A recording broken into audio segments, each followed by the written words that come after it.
Hello everyone, hope you are able to understand the first part of this video. This is the second part of the first video.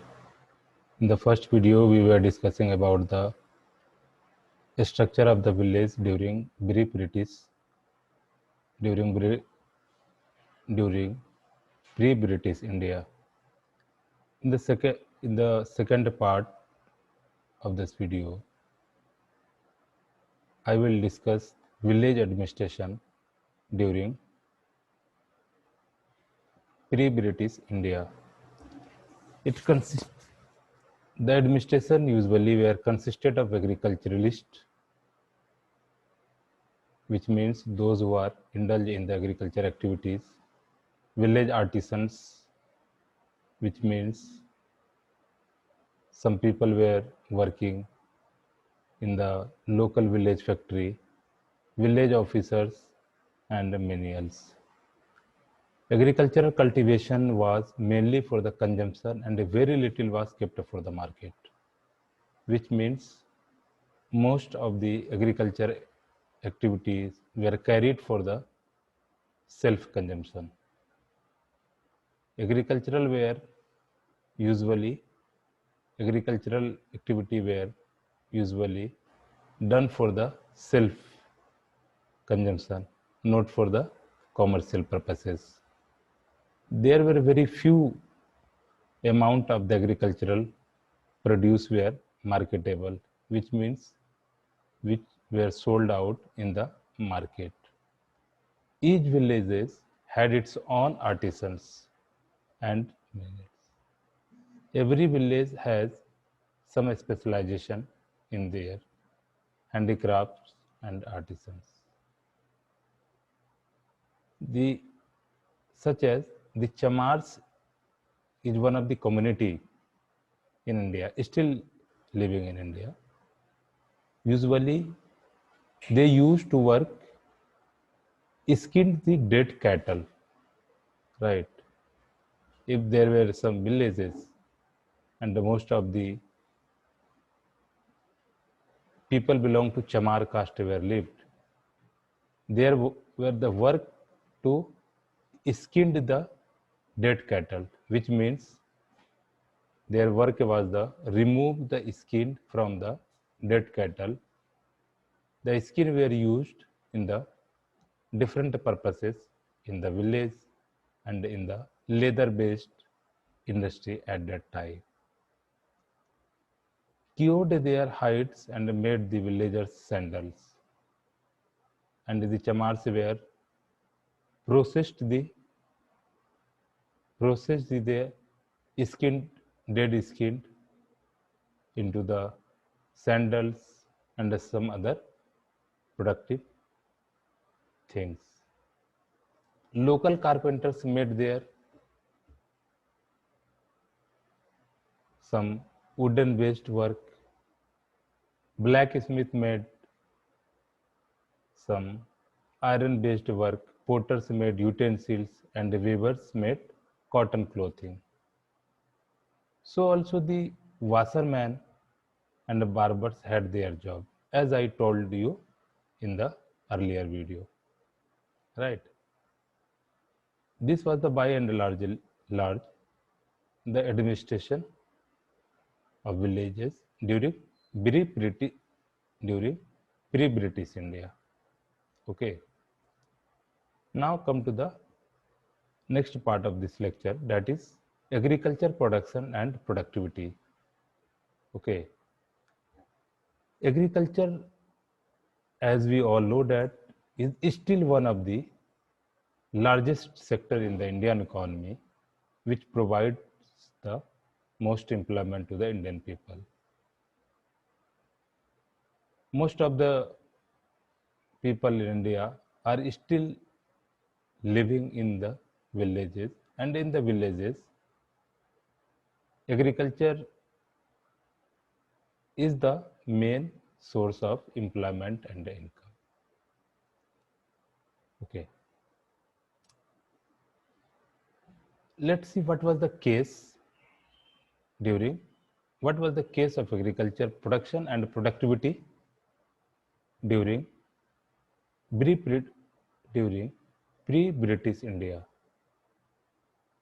Peasants in the Mughal India cultivated their own separate field with agriculture practices as those employed by the European countries. What does it mean? Farmers in the Mughal India were separately on separate field. They were have a large part of land, large size of land. They were used to grow agriculture activities, agriculture produce. Okay, but the case have been changed when Britishers came into India. They used to manure seeds, artificial irrigation to supplement rains. Wells and tanks were the main source of irrigation. An important feature of Indian agriculture was large number of food and non-food crops raised by the Indian peasant during the pre-British India. In the 17th century, saw the introduction of two major crops, tobacco and maize. I think you all are aware about the tobacco and the maize. And a variety of edible fruits brought by the Mughals and the Portuguese. We know that before British came to India, there were other invaders invaded India and came from the different part of the world. When they came, they also have their own cropping pattern and the practices in India. They used to cultivate their own agricultural. They tried on the Indian soils. Okay. There was a substantial increase in the production of indigo, mulberry, poppy, and sugarcane during 7th century and the early 18th centuries. The average productivity of land was higher in British period as compared to the productivity in 1900, which means pre-British period was a more fertile than the British period, which means pre-British India was more rich than the British India, which was due to the greater availability of land, right? Which was due to the greater availability of land. Population was less as compared to British India. There were less density of population during the pre-British India as compared to the British India. It is also important to note that land during the period of during this period was highly stratified. On one hand, there were being peasants who carried out cultivation on its own management. That means peasants were independently regulated and cultivated their land. They don't need any advice from anyone to how to manage their land, to how to cultivate their land and what to produce in their land. On one hand, there were a big peasant who carried out cultivation on its own term and condition, or you can say on management. They employed laborers from various cultivation activities for which they paid them wages. While on the other hand, small peasants who engaged in cultivation but depend upon borrowing for subsistence and food, seed and cattle.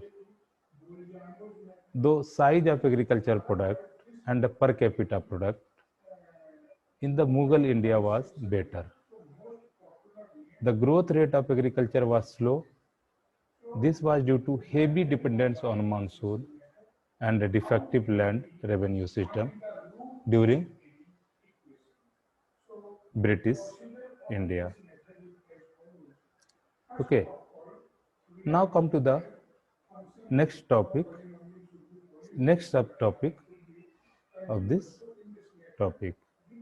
Towns during pre-British India. What was the condition of town?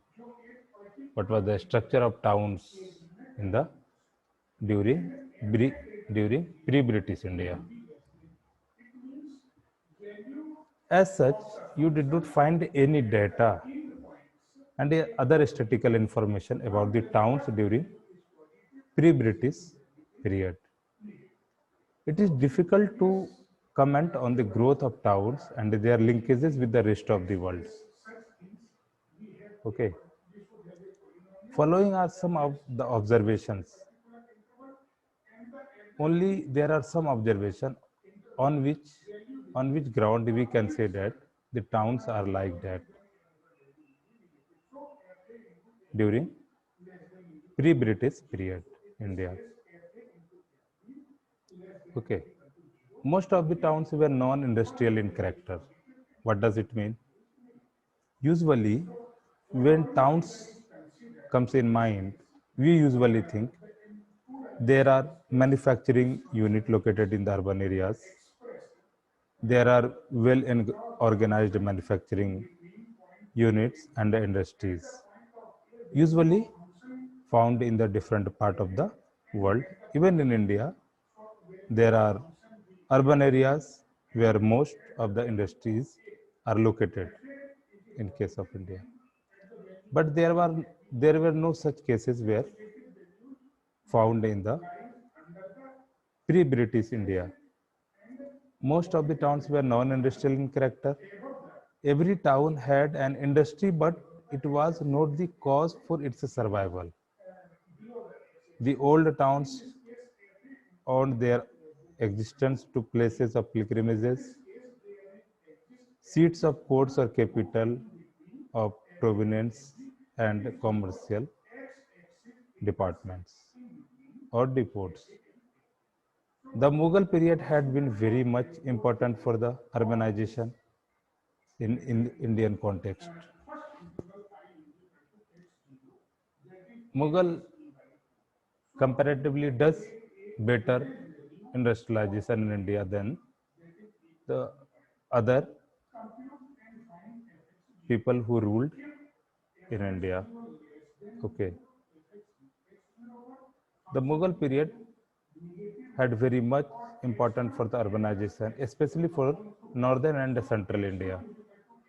The political unification of so vast area under a single rural stimulated commercial and urban life as obstacles to the most of the land revenue help in the growth of urban areas. So also the availability of raw materials provided additional incentive to the development of the urban centers. The main towns during Mughal period were Delhi, Agra and Lahore. The other growing towns were Banaras, Lucknow, Jaunpur, etc. The size and endurance of individual towns depend largely on their activities. Certain towns had been purely industrial or commercial or administrative units.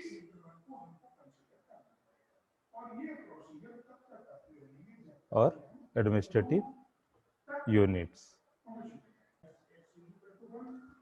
While Mathura and Banaras were the center of pilgrimage, some towns prospered more than the others since they had an access to river communication which met large demand of European countries for Indian goods.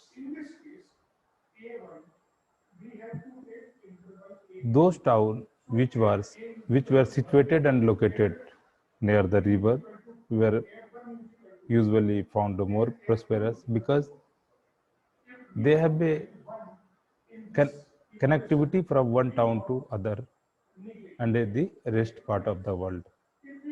As we all know that waterways were the one of the oldest and best ways to transport goods and services, goods from one place to other place. That's why though at the pre-British India, those cities which are located near the river had their more developed on the others.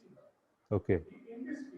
During the Mughal period, there was a steady shift in the intensity of urbanization from west to east. As a result of prosperity, central and the western part of Uttar Pradesh starting coming into their own towns and townships were developed by direct government patronage by the middle decades of 18th century, especially Awadh were prospering and thus leading to more favorable condition of urbanization. Thus, it is clear that most of the urban centers depend heavily on the political condition for their development and prosperity. Okay, on their prosperity.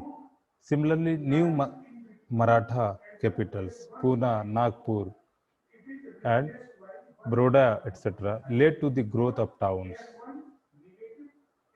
The reason behind was new port cities were quite immune to the political disorders such as Kolkata, Puducherry, and Bombay. It is because of the development of administrative headquarters, also that the cities' capitals in their respective regions were developed. These included Agra, Delhi, and Lahore in the north and Muslim capital in the south, Bijapur, Golconda, Ahmednagar, Hyderabad.